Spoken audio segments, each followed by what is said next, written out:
Imagine waking up tomorrow morning, walking up to a group of native English speakers and sharing your ideas completely naturally, without pausing to translate, without guessing the grammar, and without that painful feeling of fear in your chest.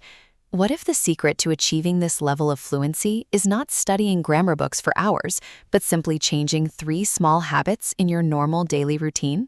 Most English learners fail to speak fluently because they focus entirely on memorizing rules instead of building active daily language habits.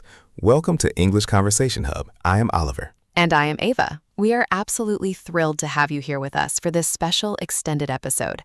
Today, we are going to dive deep into a long, slow conversation about the exact habits that will transform your English speaking skills from hesitant to completely natural. How are you doing today, Ava? I am feeling so energized because this is a topic that can truly change our listeners' lives. Fluency is not an accident. It is a direct result of what you do every single day. I am doing fantastic, Oliver. I have a fresh glass of water right here. My notepad is ready, and I am so excited to share these secrets.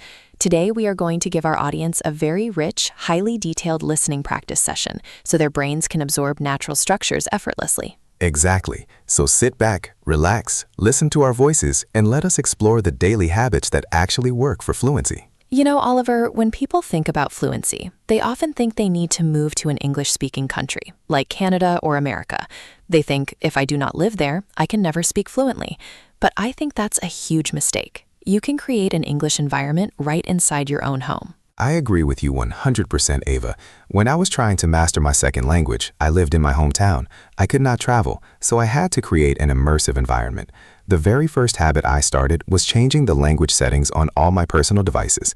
I changed my smartphone, my computer, and even my social media accounts to my target language. That is a brilliant first step. At first, it feels a bit strange and a little difficult because you can't find your settings immediately. Your brain actually has to work hard to figure out how to do simple tasks like sending a text message or looking at a digital map. Let us stop here and explain this highly practical phrase to our friends at home.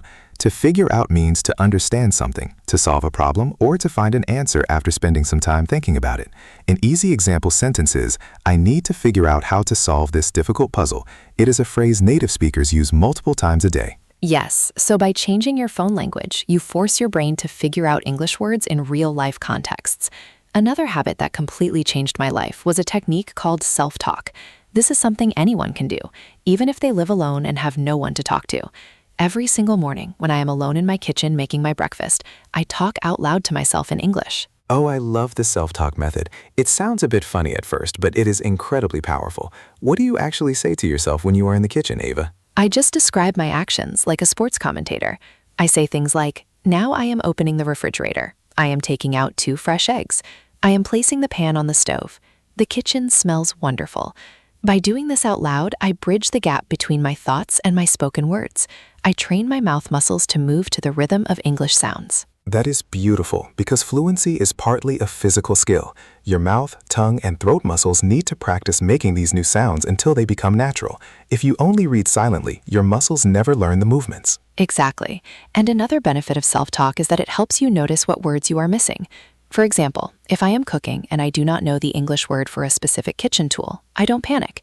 I just say the word in my native language, continue my story, and then later in the evening, I look up the correct English word. It helps me expand my vocabulary based on my real daily life. That is a very smart approach. Speaking of mornings, another habit is choosing a short daily listening routine. Many people think they need to listen to English for 3 hours to improve, but if you try to do that, you will feel overwhelmed and your brain will get tired. It is much better to choose a high-quality 10-minute podcast or video every single morning while you brush your teeth or get dressed. Consistency is definitely the key to fluency. If you miss a few days, your brain starts to lose its connection to the language sounds, and then you have to work twice as hard to catch up with your progress. Let us break down this second essential phrase, catch up.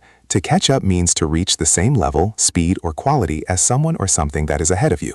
For example, if you miss a week of school because you are sick, you have to study extra hard when you return to catch up with your classmates.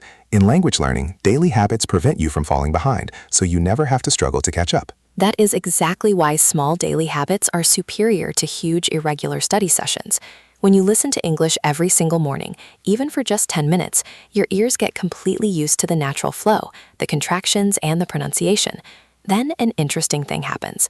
When you listen to a phrase many times, you suddenly catch on to how native speakers use it in casual conversations. Let us pause to look at this third phrase, catch on.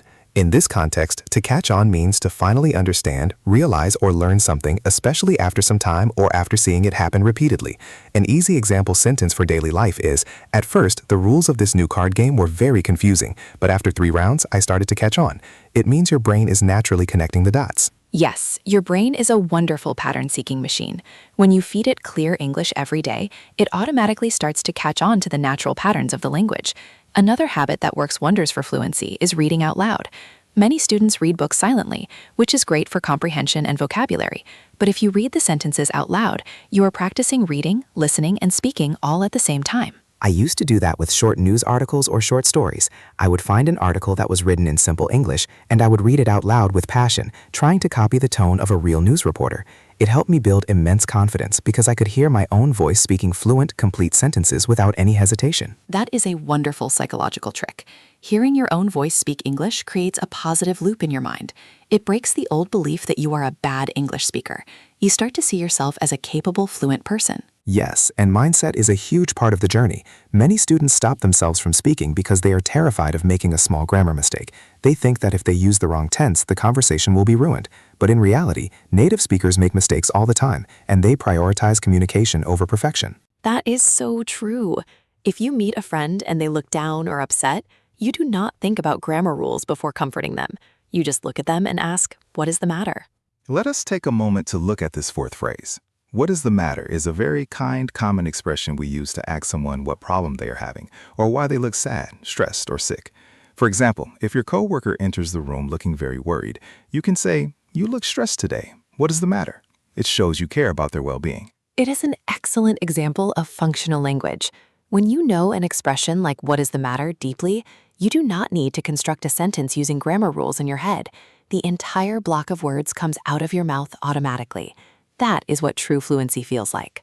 Another practical daily habit is writing a tiny evening journal. Before you go to sleep, grab a small notebook and write 3 simple sentences about your day in English. For example, today was a busy day at the office. I ate a delicious salad for lunch. I listened to a great podcast in the evening.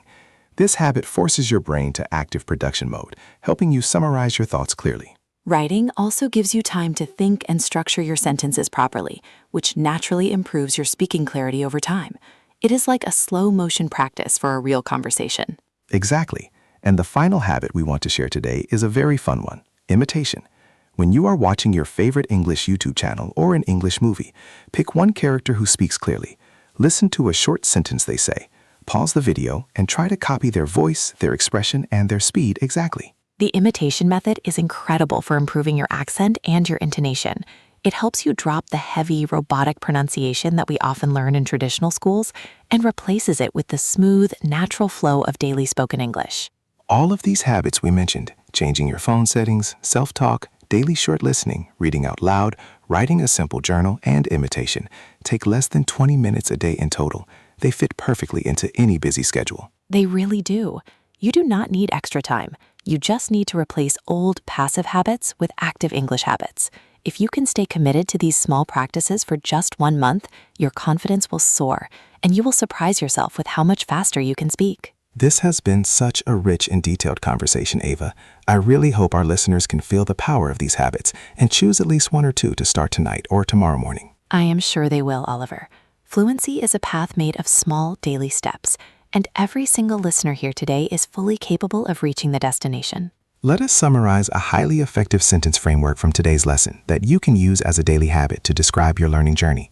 Whenever you are trying to understand a new phrase or solve a daily problem, use the structure, I need to figure out. For example, you can say, I need to figure out how to practice my pronunciation today, or I need to figure out my schedule for tomorrow. It is highly natural and very easy to use. Now we have a very special, friendly question for everyone practicing their listening with us today.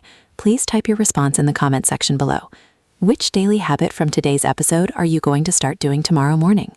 We read every single comment, and we love cheering you on. If you found this extended listening practice valuable and you want to master fluent daily habits, please click that like button right now and share this video with your friends, family, or anyone who wants to speak English naturally. And remember to hit the subscribe button and turn on the notification bell so you never miss our long, easy, and deeply detailed lessons here on English Conversation Hub. Thank you so much for your dedication and your time today. Keep practicing your habits and have an absolutely beautiful day. Goodbye, everyone. Keep stepping forward, and we will see you in our next conversation.